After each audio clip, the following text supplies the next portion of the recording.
Well, hello and welcome, my very loyal YouTube subscribers. Thanks so much for being here. Well, we have seen selling across all asset classes, stocks, cryptocurrencies. We've certainly seen it in bonds and gold. Everything has been selling off. And right now, we saw the markets on Friday. The S&P 500 down 3.63%. Anything more than 1% in an index is a lot. So that's a big move down.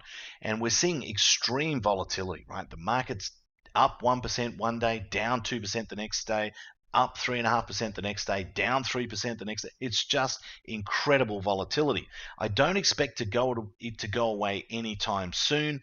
You know, Jerome Powell, the Federal Reserve, saying they're looking to raise rates 6 times this year, maybe even increasing each time at 0.5% rather than 0.25%. That certainly freaked the market out. Inflation is out of control right now.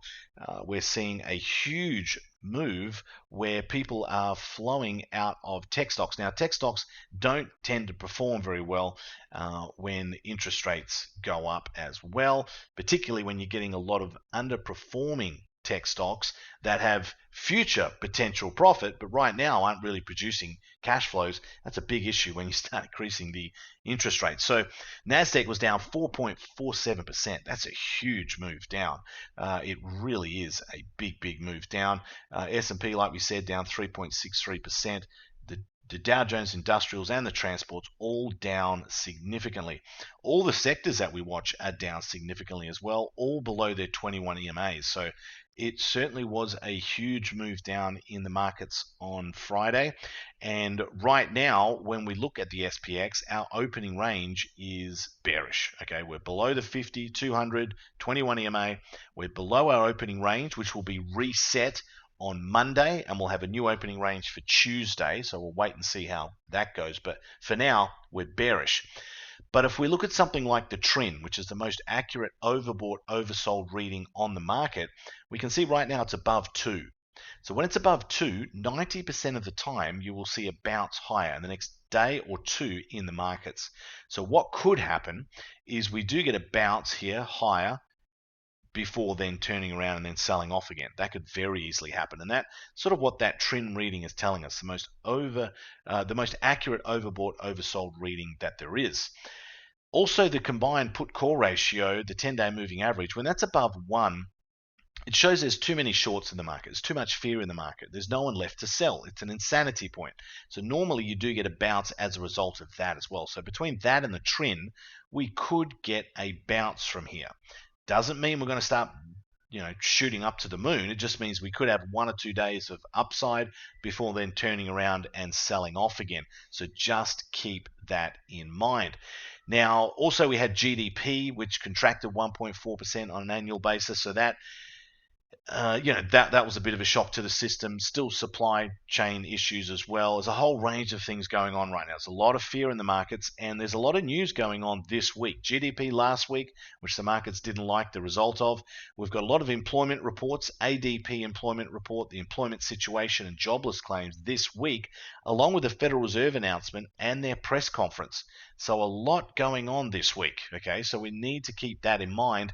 And this is the type of week that I wouldn't be taking any new positions. In fact, I'm not taking any new positions, right? I'm sitting on the sidelines, letting this week play itself out. Let me get a new opening range. Let me see what the market wants to do after, this TRIN reading, which shows it could have a bounce in the next couple of days higher.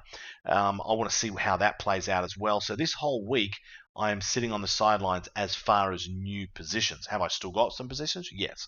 Am I getting into any new positions this week? No.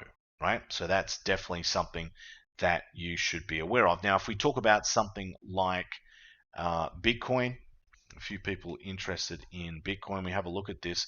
It has been consolidating between 45 and 37,000. I think this week, if we get Bitcoin breaking 37,000, it could very easily come all the way down to 30. So short term, I'm starting to become bearish on Bitcoin. Long term, I am bullish, very bullish, right?